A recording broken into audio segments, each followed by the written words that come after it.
Salut à tous, c'est Alex. Aujourd'hui, j'aimerais qu'on discute d'OpenAI Codex, qui est un outil qui est sorti chez OpenAI il y a une petite dizaine de jours. Et OpenAI Codex, en fait, contrairement à un IDE, c'est simplement une interface sur laquelle on va pouvoir coder. Donc, ce que je vous propose de faire aujourd'hui, ça va être de tester l'outil et voir à quel point ça diffère d'un Claude Code, par exemple. De faire une démo par rapport à ça. On va initialiser tout un nouveau projet et on va essayer de discuter du coup pour initialiser la meilleure architecture possible et on va committer tout ça dans un dépôt chez nous. Allez, c'est parti. Donc, OpenAI Codex, ça ressemble à ça, la page d'announcement. Généralement, chez OpenAI, ils sont relativement sobres. Historiquement, en fait, OpenAI Codex, c'est le modèle qui a utilisé par GitHub Copilot qui était basé sur GPT-3, vraiment au tout début, quand GitHub Copilot est sorti, genre en octobre 2021. Je sais pas si vous vous rendez compte, ça fait déjà bientôt 4 ans que les premiers outils de GenAI sont sortis et on a dû attendre 4 ans pour pouvoir coder 2 à 5 fois plus vite. C'est un délire. Donc historiquement, c'était vraiment ce modèle-là qui était derrière GitHub Copilot et c'est pour ça qu'ils avaient un avantage concurrentiel sur les autres. Bien évidemment, maintenant, ils l'ont perdu parce que des outils comme Cursor sont arrivés et ils ont ravagé le marché. Donc, maintenant, on utilise tous les mêmes modèles, qu'ils soient des modèles de code ou pas. Et donc,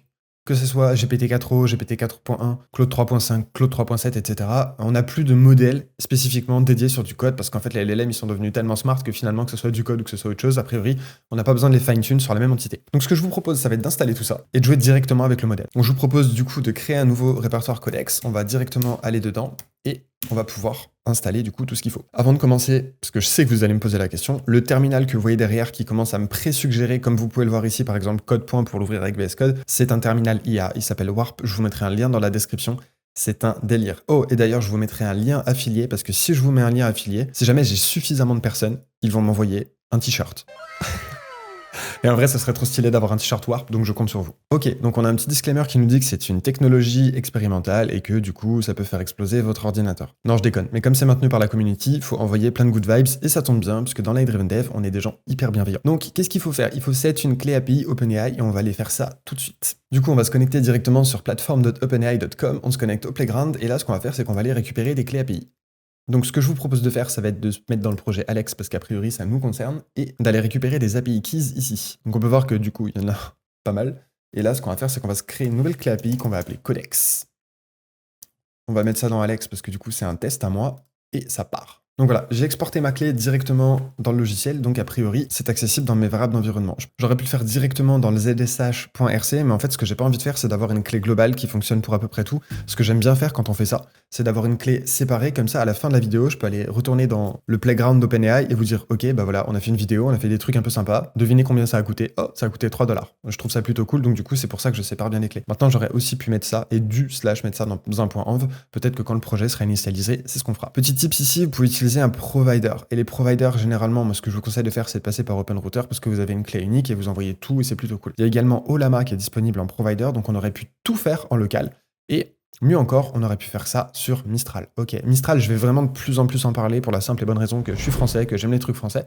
Et donc, du coup, il y a énormément de petites vidéos qui vont pouvoir taper à droite à gauche. Donc, on nous propose de lancer soit directement Codex, comme vous pouvez voir ici, soit de le lancer directement avec un paramètre, soit de le lancer avec un approval mode en mode genre full auto, vas-y, bonne chance. Et c'est peut-être ce qu'on va faire. Donc l'idée, c'est que c'est du zéro setup, full auto approval en étant secure, donc ça, à mon avis, ça va rester dans le workspace, ça c'est plutôt cool. Et c'est multimodal, du coup on peut lui passer des screenshots, des diagrammes et tout un tas de trucs à l'intérieur. Trop bien. Ok, a priori, toutes les requêtes par défaut sont bloquées à l'extérieur. Donc si vous posez des questions par rapport à la confidentialité, ça va pas aller prendre des informations de votre projet et les envoyer. Donc ça c'est cool. Et globalement, on a l'air d'avoir une sandbox, donc un bac à sable, donc quelque chose sur lequel on peut jouer. Et a priori, qui défoncera pas votre ordinateur. Donc les requirements ici, c'est plutôt cool. Node.js, Git, 4 Go de RAM et ça part. Oh, on a un fichier codex instructions si jamais on veut jouer avec, ça c'est très cool. On a aussi un codex.md sur lequel on peut avoir directement dans le project root. Et moi j'aime bien ce genre de truc. Vous avez également possibilité de le mapper dans des GitHub Actions et de le lancer en mode debug. Ok, c'est plutôt cool. On a des petits recipes là pour pouvoir cooker comme des chefs. Ok, donc on repart dans la procédure d'installation. Donc nous, ça c'est good. Ici on peut avoir un système de config, soit en YML, soit en JSON. Et on peut également avoir des instructions globales dans codex/instructions.md. Donc ça c'est plutôt cool. Moi, ce que je pense faire, c'est utiliser les derniers modèles, donc 4 Omni de chez OpenAI, déjà parce qu'ils en parlent et parce que je trouve ça cool, et qu'en plus, ça nous fera tester du coup un modèle qu'on n'a pas l'habitude de bosser. Typiquement, moi j'utilise beaucoup GPT 4.1 parce qu'il vient de sortir, et Claude 3.5 ou Claude 3.7, et j'ai rarement l'occasion d'utiliser ce genre de choses. Donc ça va nous coûter une blinde en token, mais on va pouvoir se marrer. Ok, bah voilà, j'ai parcouru le dépôt. Je pense qu'il n'y a pas grand-chose à dire de plus. A priori, tout ce qu'on a à faire maintenant, c'est de cuisiner. Ok, donc ici, on est dans notre projet, on n'a absolument rien du tout. Je vous propose de faire un petit git init pour se poser tranquillou. Et on va lancer Codex. Ok, donc on nous demande de confirmer le workdir. Donc on est dans le projet AI Driven Dev Codex, nickel. Le modèle, oui, oui, oui. Et autoapply suggest try explain the code base to me, blablabla. Ok.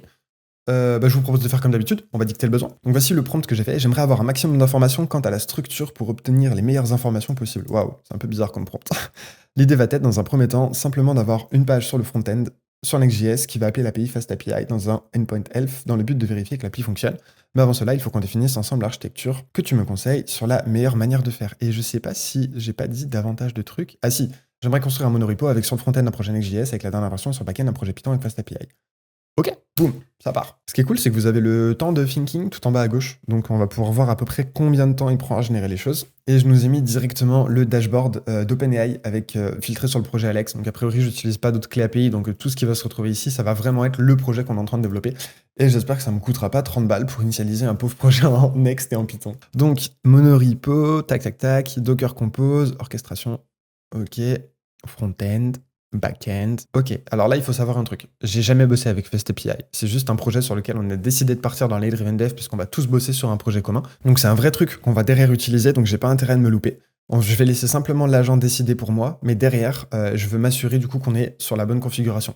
Donc je vais pas utiliser ESLint et Prettier, et j'ai absolument aucune idée de ce que c'est Poetry et Uvicorn. Donc là, je vais compter sur l'IA pour me donner de bonnes informations. En revanche, de ce qu'on m'a dit très récemment, Docker Compose.yml, ça a été déprécié et maintenant c'est un compose de .yml. Donc c'est typiquement le genre de choses que je ferai évoluer et je vais compter sur les DevOps dans la team pour gérer ça. Je suis en train de me poser une question par rapport à ça. Mince, je voulais pas spécifiquement envoyer ça, mais du coup, j'ai prompté à la voix, du coup, de dire que la structure de base me semblait plutôt pas mal, mais que je voulais pas utiliser ESLint et Prettier, je voulais partir sur Biome, notamment sur le système ici de linter. Et éditeur config, franchement, flemme. Ok, donc là, il est en train de réfléchir, il passe sur Biome, c'est cool. Il nous propose de créer la structure suivante, c'est top. Ok, c'est plutôt pas mal. Bon, ici, j'ai simplement précisé du coup à l'IA qu'on partait sur TypeScript, que c'était un front-end dans Python avec FastAPI, et qui prennent bien attention à partir sur la dernière version. Et bien utiliser le SSR côté Next pour le rendu côté front. Et je lui demande de revérifier l'architecture. D'habitude, quand je suis en train de coder un projet, généralement, j'utilise pas du tout cette manière de faire. Ce que j'utilise, c'est que j'utilise le petit système du coup de ChatGPT en mode desktop, et tout ce que je viens de faire là, la réflexion, machin, etc., je le délègue jamais à une IA en première instance pour deux raisons. La première, c'est qu'il y a beaucoup d'allers-retours là, qui sont un peu chiants. Ça, c'est le premier point. Là, vous voyez que ça fait déjà 1 minute qu'elle est en train de réfléchir, elle est en train de construire les informations, et contrairement à Claude, on voit pas le système de debug, ce qui est un peu dommage, par défaut en tout cas. Mais on va voir les switches après juste ensemble. Ça, c'est le premier point. Et le second point, c'est que j'aime bien avoir une vision ultra claire de ce que je dois faire. Et encore une fois, je découpe tout, architecte, éditeur. Et j'aime bien avoir vraiment un plan qui est ultra solide. Et généralement, je fais pas les deux en même temps. Là, je suis en train de faire le plan et l'exécution en même temps. C'est quelque chose qui me correspond pas forcément. Mais au moins, on va pouvoir balancer quelque chose. Pourquoi est-ce que je fais ça également? Là, je lui ai demandé plusieurs fois de partir sur la dernière version. Et je suppose qu'il a pas été faire des requêtes sur Internet. Alors que quand on utilise du coup un système comme ChatGPT Desktop sur le côté, on est capable de dire un truc à la con, mais de poser typiquement ce genre de questions. Donc là, par exemple, ça me dit, ok, Docker Compose, je lui demande si du coup c'est out to date. Il me dit non, non, non, ça va et tout, mais apparemment, il faut partir sur ce système-là. Et si jamais je veux m'en assurer, je fais simplement poser la question au mode search. De cette manière-là, il va aller chercher sur Internet les informations, je vais pouvoir commencer à réfléchir de mon côté, ça va être beaucoup plus probant en fait. Voilà, du coup, en allant rechercher sur Internet, on voit que compose.yml, c'est le moyen préféré de faire, et en revanche, il y a une rétrocompatibilité sur la version Docker Compose.yml. C'est un DevOps qui m'a filé l'idée, moi j'y connais rien, mais c'est typiquement le genre de truc que je veux bien structurer, sur lequel je veux vraiment être sûr avant de pouvoir démarrer une application. Là, du coup, pour le principe et pour ce qu'on est en train de faire pour la démo, ça fonctionne. Mais du coup, sur un vrai projet avec des vraies instructions, globalement, j'utilise pas du tout cette méthode parce qu'en plus de vous coûter une blinde, c'est pas forcément très efficace. Ok, donc voici le code que ça a généré pour absolument tout. Et ben là, ça va qu'on est développeur, je vous le dis moi. Du coup, ça a mis les bonnes informations, il y a un front-end, un back-end, du git ignore, des variables d'environnement, les services du coup pour build sur Docker, un instruction readme.md qui est plutôt cool et qui va servir à l'IA pour bosser avec l'ensemble des informations à l'intérieur concernant le linting, etc. On a un fichier toml ici, ah c'est pour Poetry, ok, ça marche, j'imagine que c'est un genre de système qui gère Py. qui gère Pip. Bon là, très honnêtement, je sais pas trop ce que je suis en train de regarder, mais en vrai, je suis chaud. On va essayer de voir ce que ça donne un peu. Donc du coup, aujourd'hui, ça nous aura coûté 4 centimes, et on aura à peu près utilisé 43 000 tokens juste pour faire l'initialisation avec le petit readme. Donc du coup, en fait, là, il va exécuter, j'imagine, toutes les commandes qui sont dans le readme, mais par contre, il va pas me demander toutes les commandes, là. C'est ça qu'on nous disait au tout début. Vous voyez ici le S, là, Switch Approval Mode, ça veut dire que on peut faire full automatique, et ça part. Et j'ai pas envie qu'il me pose les questions toutes les 10 secondes de est-ce que je dois faire ci, est-ce que je dois faire ça. On dirait un vieux remake de GPT normal. Pendant qu'il était en train de travailler, je me suis dit que j'allais lancer Codex et que j'allais vous montrer les switches ici sur la droite. Les switches, c'est simplement des petits trucs que vous pouvez utiliser, notamment des slash comme ça sur le côté. Et on peut voir du coup qu'il y a pas mal de petites choses. Donc du coup, clear pour flinguer la conversation. On peut avoir un sommaire de la conversation. On peut compacter la conversation et du coup utiliser ça comme historique. C'est super important. Vous vous souvenez que plus du coup vous dépilez sur un LLM, plus vous lui donnez à bouffer, plus vous lui donnez de tokens, grosso modo. Et plus du coup il va s'éparpiller, c'est le principe. Maintenant, ce genre de truc, c'est super cool. Et notamment, on a un prompt comme ça dans l'AI-Driven Dev qui permet de faire un summary de tout ce que vous avez, grosso modo, de votre conversation, et de repartir sur une conversation clean avec les données d'avant. Grosso modo, vous prenez une espèce d'entonnoir comme ça et vous conservez que les informations essentielles pour repartir sur un truc from scratch, mais avec la mémoire de la conversation précédente. Donc c'est vraiment très très cool qu'ils aient pensé à faire ça. On a un système d'history, on peut choisir le modèle, on peut switcher l'approval, et on peut du coup générer des GitHub Bug Report Issue. Ça, c'est cool. Ok, là, il m'a dit qu'il a mis en place la structure complète avec toutes les informations, le linter, etc. On peut maintenant copier les variables d'environnement. Ok, ici, je crois qu'on a un problème. J'ai du coup lancé un simple LL pour voir ici les informations dans le dépôt et je ne vois que dalle. Je sais pas où est-ce qu'il a créé les informations. Mais je vais simplement lui demander de lancer les commandes nécessaires et on va voir déjà s'il arrive à lancer le projet. En tout cas, ce que vous pouvez voir par rapport à la longueur de contexte tout en bas ici, c'est que du coup, on n'a pas beaucoup parlé et qu'a priori, sur le 1 million de tokens en entrée, qui est capable de supporter ce modèle, et on va les vérifier tout de suite. Ah non, j'ai rien dit, on est à 200 000, donc c'est pour la version 4.1 de GPT. Là, ici, a priori, vous avez une context window de max 200 000 tokens. Ici, du coup, il nous reste pas mal de tokens left, et ici, on peut voir que on en a déjà utilisé 23 000. Je suis pas sûr que leur interface, elle soit hyper claire. Et là, on en a utilisé 122 000. Ça me semble bizarre. À mon avis, ce que c'est en train de faire là, et c'est ce que c'est en train de nous dire, c'est que c'est simplement en fait sa mémoire qui garde à l'intérieur. Donc je pense qu'en fait, il y a du chunking qui se passe ici. Toutes les informations dont il n'a pas besoin dans la mémoire, là, il les garde pas à l'intérieur. Donc il nourrit son contexte uniquement des bonnes informations. Et c'est ce qui fait en fait la force de Claude Code, c'est notamment son système de gestion de mémoire. Grosso modo, il garde pas toute la conversation qu'il est censé avoir, mais il garde simplement des chunks, des petites parties de conversation qui lui servent à recompiler du coup tout le contexte. Et c'est ce qui fait grosso modo que vous avez une différence qui est flagrante entre une IA par exemple Claude Code et une IA OpenAI Codex et par exemple un cursor ou par exemple un GitHub Copilot. Vous pouvez utiliser le même modèle par exemple sur Claude 3.5 Sonnet ou Claude 3.5 Sonnet et sur Copilot et sur cursor et avoir une divergence complète, ne serait-ce qu'en termes de réflexion. Et ça s'explique tout simplement par le fait que vous avez des prompt systems, vous avez un système de mémoire, vous avez en fait toute l'orchestration autour du LLM qui est complètement différente. Ah cool, je crois qu'il avait pas vraiment commencé à réfléchir. Soit en fait au moment où j'ai lancé Codex du coup sur l'écran de droite, ça a complètement flush la conversation qu'il y avait là à gauche. Donc je sais pas exactement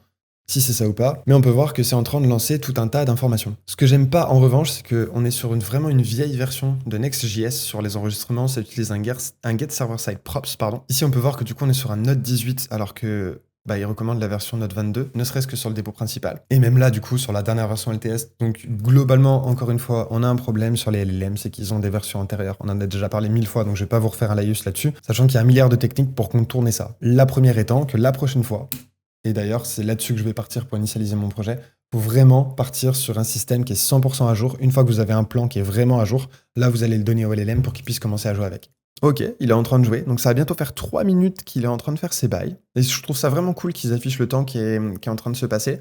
Ici, du coup, on est sur grosso modo la dernière version de OpenAI en 4 au mini. Donc a priori, on peut pas faire mieux en termes de raisonnement, en termes de réflexion, etc. Donc j'espère qu'il va auto-corriger les bugs si jamais il y en a. Et j'espère qu'à minima en V1, quand on se connectera sur Localhost, on aura au moins un projet qui fonctionne en front et en back. En attendant, ce que je vous propose de faire, ça va être d'ouvrir du coup le répertoire courant directement sur VS Code pour voir un peu ce qui a été généré. Donc, on a notre monorepo Next avec Fast API et des informations à l'intérieur. Donc ça, c'est plutôt cool. Le strict minimum pour bien démarrer, ça on aime. On a notre Docker Compose avec import 8000 exposé du coup notre backend et import 3000 exposé du coup notre front-end. On a une Next Public API ici, définie dans l'env, ça dépend du backend, ça c'est cool. On est censé le lancer en mode dev, nickel. Et ça utilise du coup du contexte, donc j'imagine qu'on a un Dockerfile quelque part ici. Ok, on a un Dockerfile tout simple.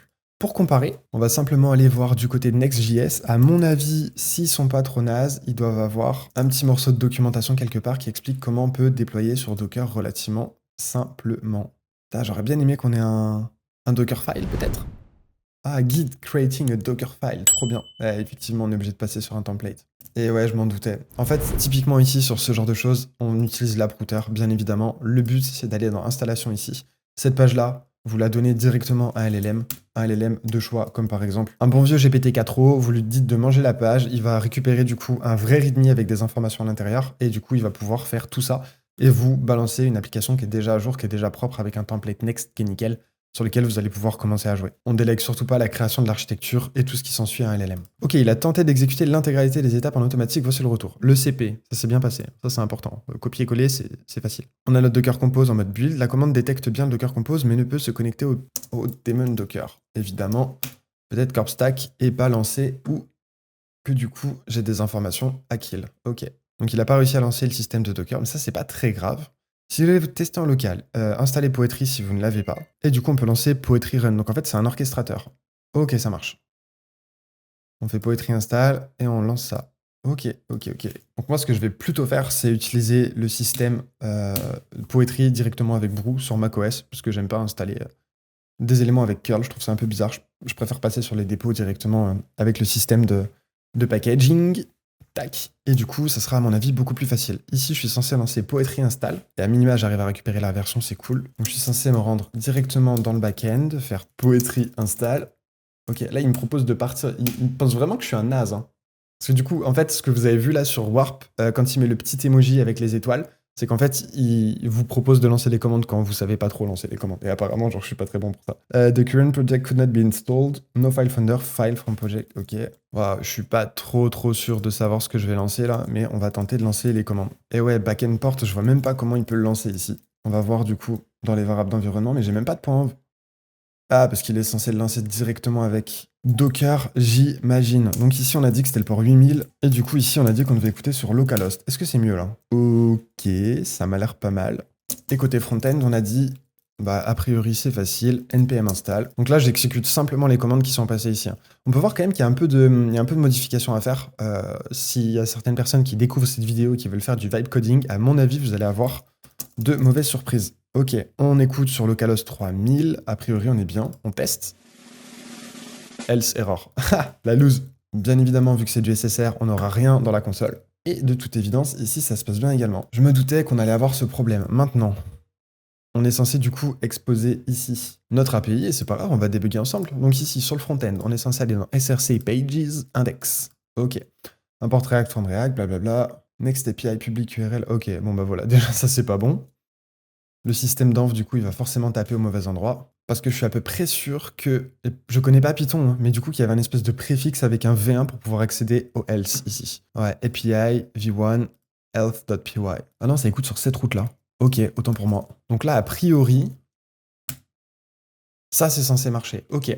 Donc, on a un problème de variable d'environnement où Next.js côté backend appelle la mauvaise voie. Parce que du coup, notre /health fonctionne très bien. Et en même temps, ça fait ultra sens. J'ai pris à peu près 30 secondes à trouver le problème. Ici, dans le point front-end, vous n'avez pas de point env. Et du coup, le next public API URL, il est ici. Or, si vous regardez du coup la documentation, on était vraiment censé faire cd front-end, npm install, npm run dev, ok. Mais en faisant ça, du coup, si jamais on n'a pas le point env du coup qui se retrouve directement côté front-end, de toute évidence, ça ne peut pas fonctionner parce que du coup, il va appeler la mauvaise API. Et ce que je vous propose de faire pour vous en rendre compte, c'est d'extraire ce truc-là sous forme de constante qu'on va appeler, je sais pas moi, API, pas le meilleur nom de l'univers, et on va faire quelque chose d'incroyable, on va faire un console.log. Ok. Et là, du coup, on va pouvoir vérifier qu'on récupère bien les bonnes informations, notamment pour les taper sur notre backend. Du coup, maintenant que le point env est chargé, je peux recharger un npm run dev, et on va voir un peu ce que ça donne. Et on a un health, ok.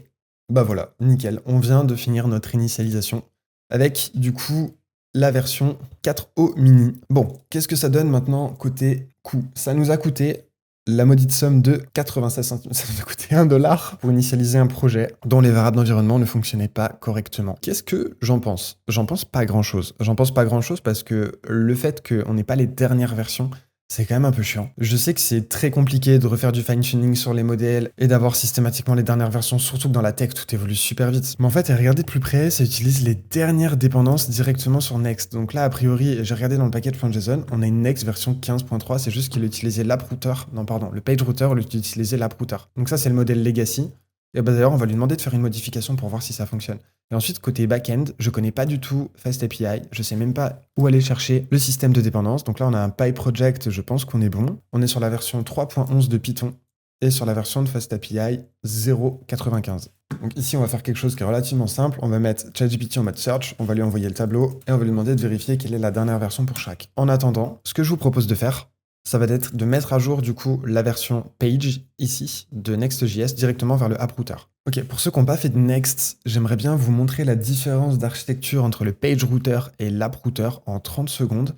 Et je pense qu'un petit schéma, ça vaut 1000 mots. Donc voici du coup l'architecture pour un app router. Donc vous voyez qu'ici, ça utilise le routeur app, ça va dans app, dashboard, pages ou dans settings. Et vous voyez que les routes comme ça, elles sont nestées et ça permet de générer les URL suivants. Pardon. Et le système d'API aussi qui permet d'avoir, du coup, Next, ça devient un serveur et front et back. Et donc, comme ça, vous pouvez également faire des appels sur l'API à l'intérieur de Next. Bref, c'est pas le sujet. Le sujet, du coup, c'est que vous pouvez passer en mode page. Et du coup, ici, vous avez un dossier pages. Donc, c'est l'ancienne version, c'est la version legacy. Et vous pouvez voir qu'on a très peu de documentation disponible parce que, du coup, ils prennent pas forcément le temps et ils ont bien raison. Donc, ce truc-là, il est déprécié. Ce que je vais demander de faire, du coup, à OpenAI Codex, c'est simplement de passer de l'ancienne version à la nouvelle. Et a priori, étant donné qu'il utilise la version 15.3.1 de Next.js, ça devrait pas trop lui poser de problème. Enfin, ça c'était un sarcasme parce que de toute évidence, dans sa base de connaissances, c'est impossible qu'il ait la version 15 de Next parce qu'elle est beaucoup trop récente. Donc je vais simplement lui demander de migrer ça sur l'app router et on va voir un peu comment est-ce que ça marche. Vous vous souvenez, du coup, on était à 96 ou 97 centimes 96 de coût directement dans le back-end. On va voir du coup combien la migration va nous coûter. En tout cas, ce qui est sûr, c'est que ça nous coûte beaucoup de temps, mais à la limite, ça me dérange pas forcément. Je pense que vraiment le futur de ces IA-là, il est vraiment dans ce système sous forme de terminal dans lequel du coup l'IA elle va pouvoir vraiment s'architecturer. Ici on va pouvoir avoir des tris par exemple sur le côté, on va pouvoir voir ce qu'elle est en train de faire en temps réel, un peu comme ça, mais que du coup ça va être multi-threadé, ça va être multi-agent et vous allez avoir des agents qui vont s'occuper du front, des agents qui vont s'occuper du back et comme ça vous allez vraiment pouvoir tout monitorer sur une espèce d'interface avec des lignes noires, etc. comme dans les films qu'on aime bien. Je pense très clairement que ça va finir comme ça. Donc c'est vraiment le début. On est au début d'une nouvelle ère. Je trouve ça hyper stylé. Et voilà. Donc oui, c'est un peu long. Oui, c'est pas forcément l'idéal. Globalement, c'est quand même vachement sympa. Vous vous rendez compte qu'on est en train de vivre dans une époque. Ok, je digresse, mais de toute façon, j'ai rien d'autre à faire étant donné qu'elle est en train de réfléchir. On est en train de vivre dans une époque où potentiellement, d'ici 10, 20 ans, le monde n'aura plus rien à voir avec les IA. Et nous, on aura connu le monde d'avant. Et peut-être que nos enfants, nos petits-enfants, ils arriveront dans un monde où il y aura tellement d'IA partout que pour eux, ça sera normal de faire des trucs qui, nous semblaient complètement le futur. Je sais pas si vous vous rendez compte, c'est vraiment incroyable. En attendant, on n'est pas prêt de se faire remplacer par GPT-4o Mini. Bien que, franchement, au niveau d'efficacité qu'il a, c'est-à-dire que j'ai pas eu de bug, les deux applis ont fonctionné. Ouais, j'ai eu un petit système de points, j'ai eu un problème de points env qui doit correspondre à même pas 1% du code généré. C'est juste que ça aurait été galère pour un non-dev de le voir. Mais nous, grosso modo, vu qu'on est dev, ça fait sens pour nous. Mais globalement, ça nous a quand même généré toute l'app relativement propre avec la dernière version de Next sur le front et mais des versions un peu out-to-date sur le back-end. Ce qui n'est pas forcément très très grave, mais encore une fois, il faut le prendre en considération. On va recharger notre front, et a priori, on est good. Maintenant, checkons ensemble les modifications qui ont été faites. Donc déjà, le point index ici a été supprimé, comme vous pouvez le voir, et d'ailleurs, on va vider ça. Ici, du coup, à gauche, qu'est-ce qu'on a? Tout a été migré dans App Router. On a un joli layout, qui est vraiment magnifique. Et on a un app ici, du coup, qui est chargé et qui return le main. Donc ça, c'est top. Ok, je pense que là, on est plutôt pas mal. Dernier point du coup de vérification. Le routeur d'application app servira à votre page d'accueil en SSR sans get server side props explicite. N'hésitez pas si vous rencontrez un souci. Merci. Bah voilà, on a pu générer une app relativement simplement. Là. Bon, c'est une app, elle vaut ce qu'elle vaut. Mais du coup, a priori, je pourrais committer ça sur un Git et on pourrait commencer à jouer avec. Dernière petite chose avant de partir, on va jouer avec Docker Compose pour vérifier que tout puisse être compilé. Je pense que ça va être l'étape la plus difficile pour elle, parce que vraiment côté Ops, c'est ultra galère pour une IA. Il y a tellement de layers, il y a tellement d'interactions NN en fait que c'est compliqué de pouvoir coller les deux bouts. Ici, ce que je vais lui proposer de faire, c'est de lui lancer directement la commande et de la laisser se débrouiller. Aussi simple que ça. Donc pendant qu'OpenAI Codex était en train de jouer, je me suis rendu sur le front et on peut voir que du coup la config de biome fonctionne parce que ici on a une petite erreur qui nous dit que du coup les imports doivent être utilisés sous forme de type, juste faire commande S pour que du coup ça importe le type React du coup et qu'on puisse s'enlever l'erreur qu'on avait tout à l'heure. Donc globalement en fait c'est plutôt pas mal. Hein. Voilà, on a tous nos imports Python qui fonctionnent bien, ça nous a créé un package, on n'aura plus qu'à mettre à jour les dépendances. Mais en fait typiquement pour une initialisation de projet, c'est vraiment pas si mal. Ok, ici apparemment ça a tout build, mais en fait, OpenAI Codex ne peut pas se connecter sur la bonne socket. En fait, je sais pas si je vais pouvoir lui demander de me build les conteneurs Docker pour la simple et bonne raison, vous vous souvenez qu'en fait il est sandboxé, ce truc-là. Si vous vous souvenez de ce qu'on a vu tout à l'heure, a priori, il n'est pas censé sortir de son conteneur et j'imagine que du coup, ses droits, ils sont limités par rapport à ça. Donc, non, a priori, ça ne va pas fonctionner. Donc, vous êtes obligé de passer par l'ancienne méthode, ce qui fondamentalement ne fait pas forcément de sens. Ici, j'ai pas envie de me taper ce genre de choses, de lancer le Docker Compose dans mon terminal et de recopier-coller. Franchement, on faisait ça il y a 1 an, c'était bien pour utiliser l'IA, c'était cool. Maintenant, genre, vous avez envie d'avoir des agents qui build, qui auto-run, ce genre de choses, sans vous prendre la tête. Bref, voilà pour la petite démo d'OpenAI Codex. En vrai, c'est pas mal ce petit genre de truc. Typiquement, avec un système de mémoire bien fait, et là, on peut voir que du coup, on est seulement passé à 89% du contexte, j'aurais pu envoyer encore un maximum de requêtes et du coup avoir une application qui comprend tout ce que je suis en train de dire sans aucune hallucination. Si du coup je devais récapituler un peu ce qu'on a fait aujourd'hui, on a été capable d'initialiser du coup quelque chose de super rapidement. Ça nous a coûté à peu près $1 pour initialiser tout ça. Je pense qu'il y a 2-3 petits trucs à débug sur le Docker Compose, mais globalement ça va se faire assez facilement. On a pu avoir un front, un back qui fonctionne avec du code généré qui est nickel, avec une architecture qui est relativement simple. Mais bien évidemment, encore une fois, si j'avais voulu passer du temps à définir une architecture compliquée, bah, j'aurais dû aller beaucoup plus loin et faire une vidéo de 3 heures. Franchement, je suis pas très chaud. Mais en fonction du contexte qui a été défini et par rapport à ce que j'ai déjà expérimenté, j'ai aucun doute sur le fait que vous puissiez le faire assez facilement. Maintenant, bien évidemment, on va pas refaire le monorepo de Google avec ses 600 applications. Non. Mais par contre, sur un monorepo classique, même sur une grosse application avec un gros système legacy, bah, typiquement, ce genre de système, ça peut quand même assez bien fonctionner. Donc voilà, OpenAI Codex, franchement pas mal, très bon concurrent par rapport à Claude Code. Donc du coup, ce que je vais faire par rapport à ça, c'est que je vais relancer un agent sur le côté, notamment l'agent de cursor. Je vais lui demander de débugger tout ça pour avoir un Docker qui fonctionne, pour pouvoir mettre à jour l'ensemble des informations sur FastAPI. Et une fois que j'ai fait tout ça, je vais aller récupérer toute la codebase, je vais l'extraire avec un outil comme Ripomix ici. Je vais envoyer toute la codebase dans un gros modèle directement comme un O1 Pro sur GPT. Et je vais lui demander de faire une review pour m'assurer du coup que l'initialisation est bien correcte. Voilà, j'espère que cette vidéo vous a plu, j'espère que cette présentation d'OpenAI Codex, vous l'avez trouvé cool. N'hésitez pas à me dire si vous voulez que je fasse ce genre d'autres présentations quand il y a des nouveaux systèmes comme ça qui sortent. Moi j'avoue que c'est un peu inédit, je teste pas mal de petits trucs en ce moment sur la chaîne. Comme vous le savez, on est vraiment au tout début, donc n'hésitez pas à mettre un like, n'hésitez pas à mettre un commentaire, je vois tout passer, même si je prends pas forcément le temps de répondre à chaque fois parce que j'ai vraiment beaucoup de commentaires sur toutes les plateformes. Franchement, je les vois passer, ça me fait plaisir de voir vos likes, ça me fait plaisir de voir vos commentaires. Et voilà, n'hésitez pas à me dire ce que vous kiffez, comme ça, moi je prends le temps de faire des vidéos. J'avoue que ça m'éclate de tester de nouveaux outils. Donc voilà, j'espère que ça vous a plu. Prenez soin de vous, on se retrouve dans une prochaine vidéo. À plus.